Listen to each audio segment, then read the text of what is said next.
अस्सलाम वालेकुम स्टूडेंट्स। पिछली वीडियो में जो है हमने फॉर्मल लेटर लिखना सीखा था और हमने उसकी कुछ एग्जांपल्स भी सॉल्व की थी।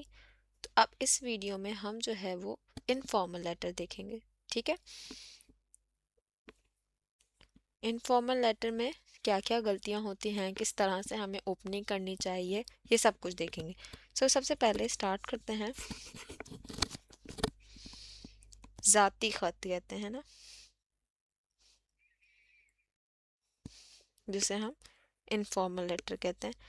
सबसे पहले हमारे पास ज़ाती ख़त लिखने के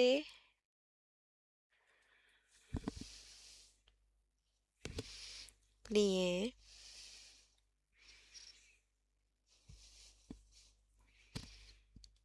इन चीज़ों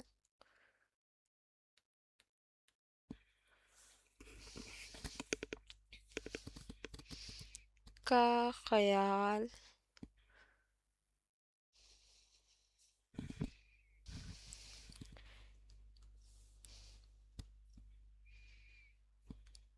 ख्याल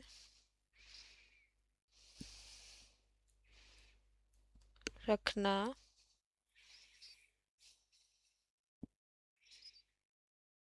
चाहिए।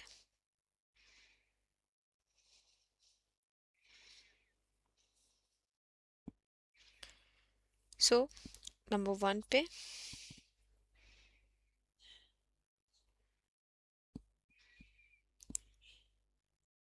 ज़ाती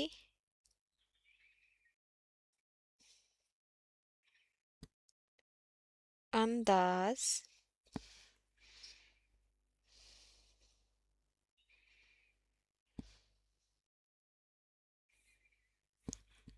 लफ्ज़ी तौर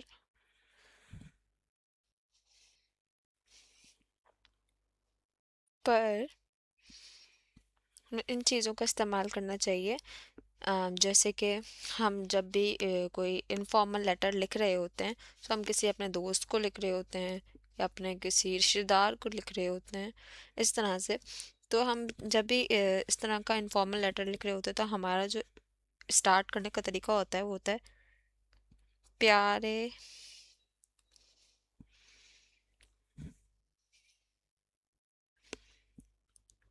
दोस्त,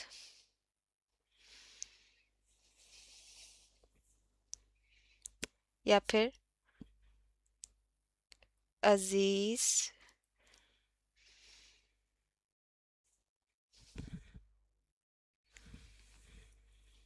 भाई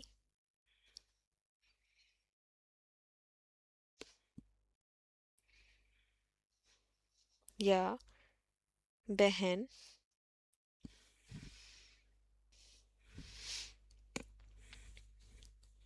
ठीक है, इस तरह से स्टार्ट करते हैं। अगर अस्सलाम वालेकुम भी कर लेते हैं।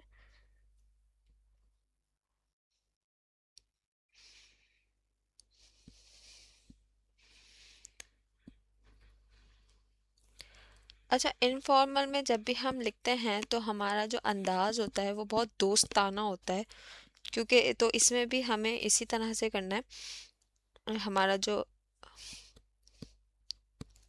अंदाज है वो बहुत दोस्ताना होगा और हम जो है वो ज़ाती बात करेंगे। ज़ाती बात,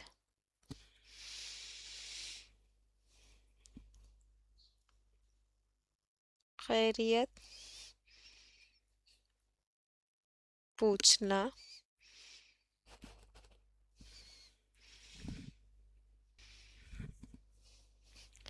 ठीक है।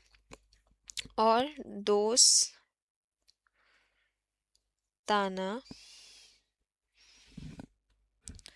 दोस्ताना अंदाज हो। ठीक है, क्योंकि फॉर्मल इनफॉर्मल लेटर जो है वो मैंने बताया आप लोगों को किसी दोस्त या अपने किसी रिश्तेदार को लिख रहे होते हैं, सो उसमें इतना ज़्यादा फॉर्मल होने की ज़रूरत नहीं होती, क्योंकि हम अपने दोस्तों से इतने ज़्यादा इनफॉर्मल होते हैं, इतना दोस्ताना अंदाज होता है। सो ख़त जब हम उनको लिखें तो वो इतना फॉर्मल क्यों लिखें। सो हम इसकी एक मिसाल देख लेते हैं। जैसा कि मैंने आपको बताया था कि फॉर्मल लेटर में ख़त में लिखने के लिए जो मिसाल यूज़ होती है वो तकरीबन सेम ही होती है मिसाल। ठीक है, तो इसी तरह इनफॉर्मल में भी जो भी हम टॉपिक हमें दिया हुआ हो, जो स्टार्टिंग का पॉइंट होता है ना, वो बहुत ज़्यादा सिमिलर होता है। मतलब हम मोस्ट यही यूज़ करते हैं, मोस्टली यही यूज़ करते हैं। ठीक है, अब हम इसको देख लेते हैं। उम्मीद है। अच्छा, उम्मीद है इसलिए यूज़ करते हैं क्योंकि हमें पता तो नहीं है ना कि वो किस तरह से है। सो हम हर ख़त में इस तरह से स्टार्ट कर सकते हैं। अब हम जो है पिछले लेटर में फॉर्मल लेटर में आप का इस्तेमाल कर रहे थे, तो हम अपने दोस्त से बात कर रहे हैं, तो हम तुम भी यूज़ कर सकते हैं। तुम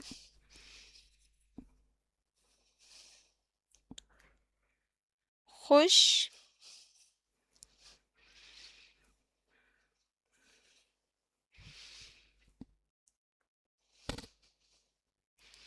और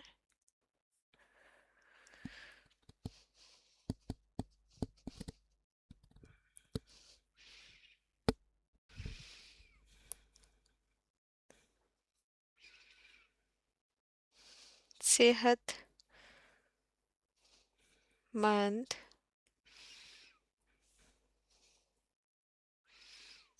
होगे। यहाँ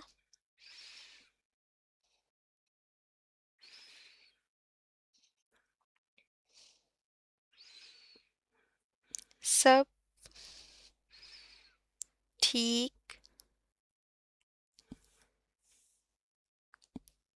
है।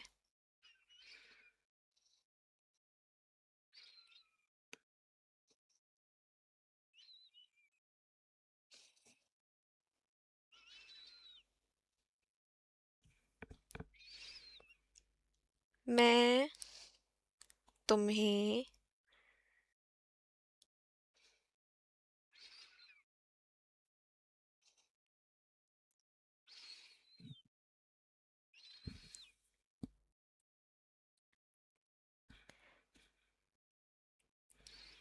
बताना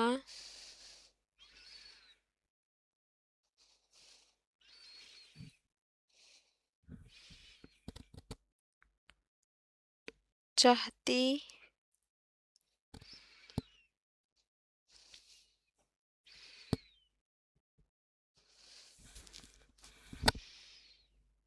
हूँ। वाई इतना लैग कर रहा हूँ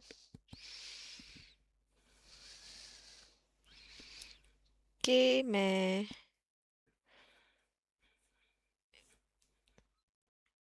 इम्तिहानात की तैयारी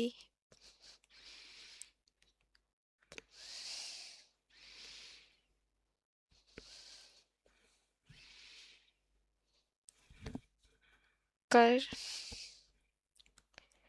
रही हूँ। ठीक।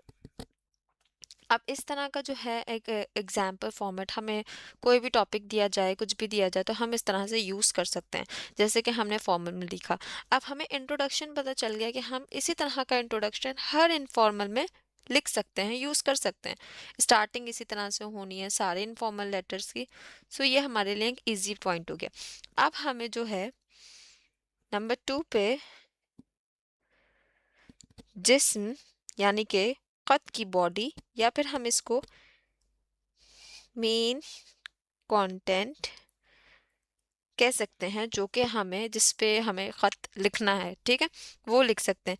अच्छा, उसमें जो है हम इनफॉर्मल में क्या करते हैं, हमने फॉर्मल में देखा था कि हम बहुत संजीदगी से बात करेंगे और अदब से बात करेंगे, लेकिन हाँ, जहाँ पे बात आ जाती है इनफॉर्मल की, वहाँ पे हम ज़ाती ख्यालात और एहसासात इस्तेमाल करेंगे।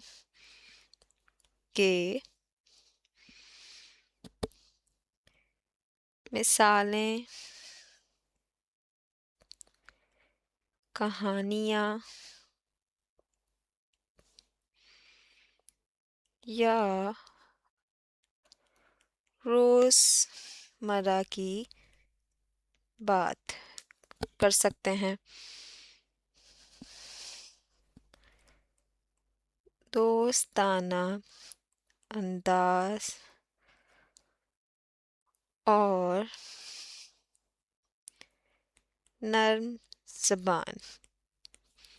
मतलब ऐसा भी नहीं है कि आप लोग दोस्त हैं तो बहुत ज़्यादा ही बदतमीज़ी पे उतर आए ख़त लिखते हुए, इस तरह भी नहीं करना है। नरम ज़बान यूज़ करनी है।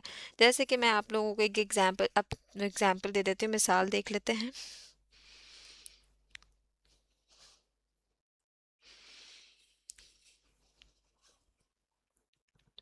इम्तिहानात करीब हैं और मैं रोज़ाना 2 घंटे पढ़ाई कर रही हूँ।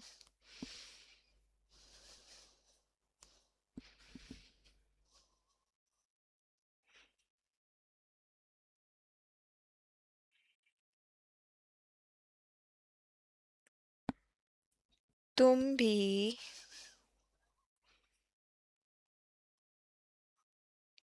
मेहनत करो ताकि हम अच्छे नंबर हासिल कर सकें। ठीक है, इस तरह से हम अब एक मेन बॉडी ये में कोई भी टॉपिक दिया जाए तो हम इस्तेमाल कर सकते हैं। अच्छा, फॉर्मल से ज़्यादा ना इनफॉर्मल आसान होता है, क्योंकि हम किसी भी तरह की लैंग्वेज यूज़ कर सकते हैं। कोई हमें लफ्ज़ों में अदब की यूज़ करने की ज़रूरत नहीं होती। सो आई थिंक बच्चों के लिए फॉर्मल से ज़्यादा इनफॉर्मल आसान होता है, उसको लिखना आसान होता है, इसमें ज़्यादा सोचना नहीं पड़ता कि क्या क्या जो हमने अल्फाज यूज़ किया ये सही किया है नहीं किया, कि ये अदब के लिहाज से है नहीं, एग्जामिनर को कैसे लगेगा। सो इनफॉर्मल में हम अपने वर्ड्स यूज़ कर सकते हैं, क्योंकि पता है वो इनफॉर्मल लेटर है, तो एग्जामिनर को भी पता होता है कि ये इस तरह से वर्ड्स इस्तेमाल कर सकता है। ठीक है, तो आगे चलते हैं कि इसका इख्तिताम किस तरह से किया जाए। इख्तिताम मतलब दोस्ताना या ज़ाती इख्तिताम कर सकते हैं। ज़ाती इख्तिताम, मिसाल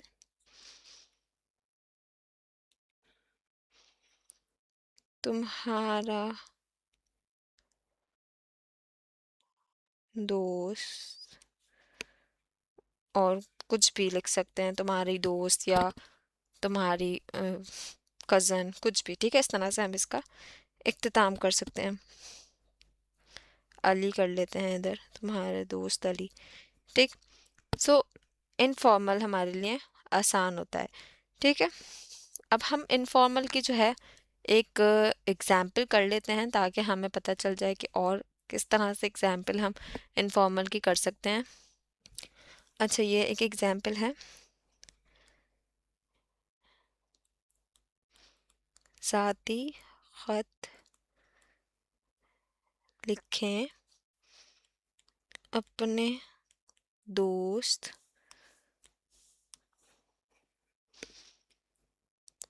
को हो दावत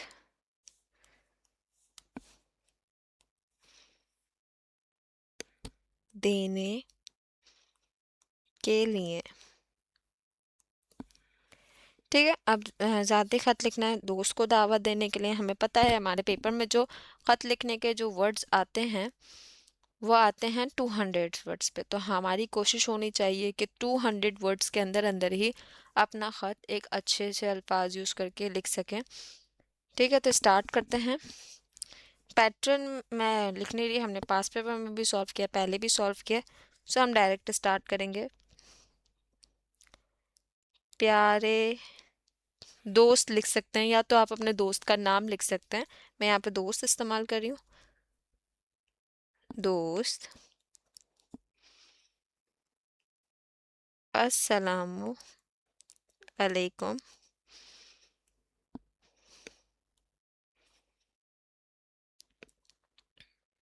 उम्मीद है तुम खैरियत से होगे। मैं तुम्हें ये खत लिख रहा हूँ ताकि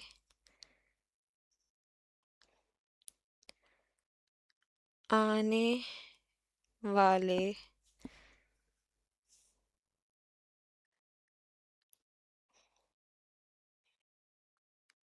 इतवार को अपने घर में छोटा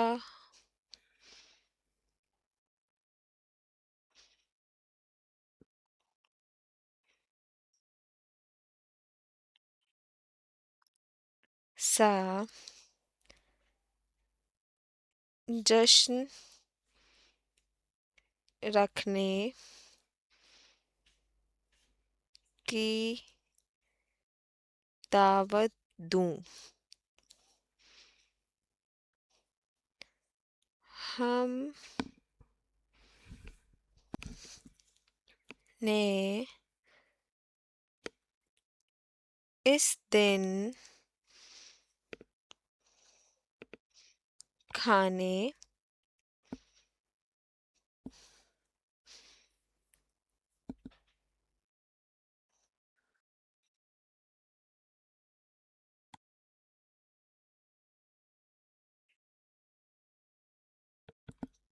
खेल और कुछ गाने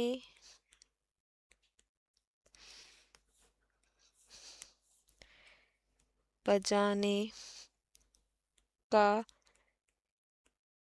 इंतज़ाम कर लिया है।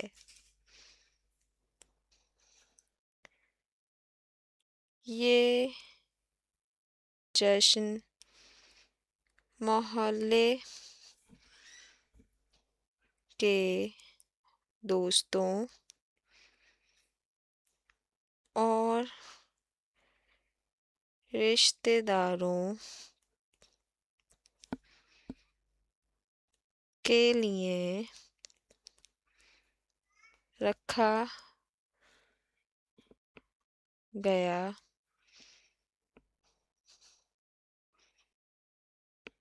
है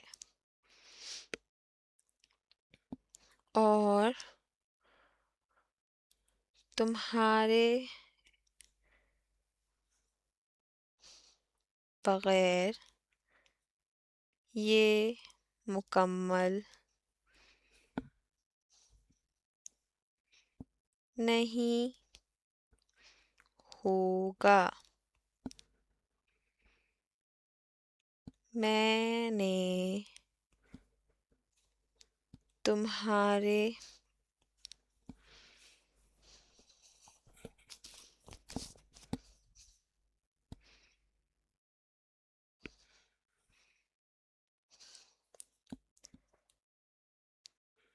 पसंदीदा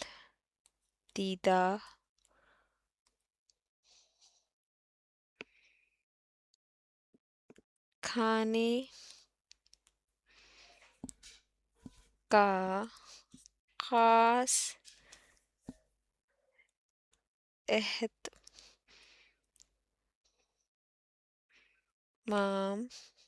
एहतमाम किया है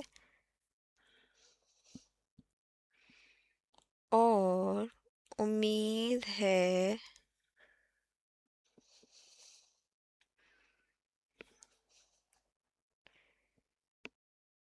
कि तुम खुशी के साथ आओगे।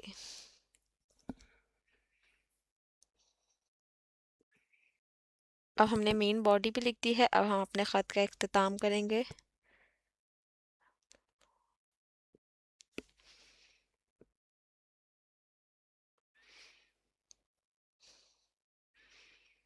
मेरी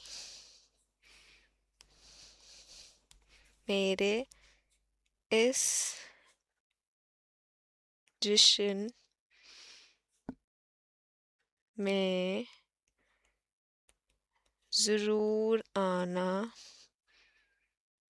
और जवाब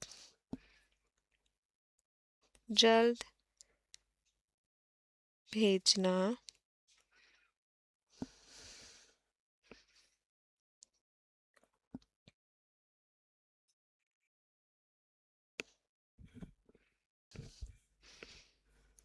ताकि मैं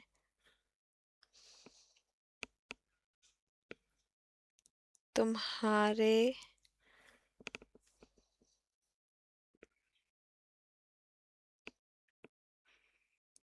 लिए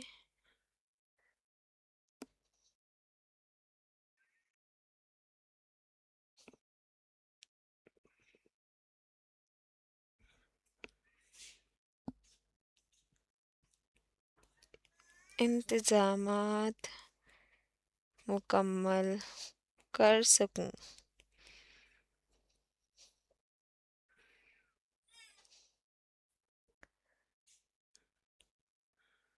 मैं भी मुंतज़िर हूँ कि हम सब मिलकर अच्छा वक्त गुजारें और खुशियाँ मनाएं। तुम्हारा दोस्त अलबे जी। ठीक है। यहाँ पे हमारा ये खत ख़त्म होता है। इनफॉर्मल लेटर जो है वो बहुत ही आसान होता है उसको लिखना, जैसे कि आप लोगों ने देखा। अब आप लोग भी इसकी प्रैक्टिस करो और अच्छे से अच्छा ख़त लिखने की कोशिश करें, ताकि उर्दू में जो इमले की गलतियाँ बहुत सारे बच्चे कर जाते हैं उनसे बच सकें, क्योंकि उर्दू जो है वो बहुत सारे बच्चे आसान ले लेते हैं, हालांकि ये आसान होता नहीं है। जिन बच्चों को इमले में गलतियाँ करते हैं उनके लिए थोड़ा डिफ़िकल्ट होता है। आप लोग जितनी प्रैक्टिस करोगे आप लोगों के लिए अच्छा होगा। मैं पूरी कोशिश करूँगी कि आप लोगों की ज़्यादा से ज़्यादा प्रैक्टिस करवाऊँ, ताकि आप लोगों को इम्तिहानात में आसानी हो। आज के लिए इतना ही। अल्लाह हाफ़िज़।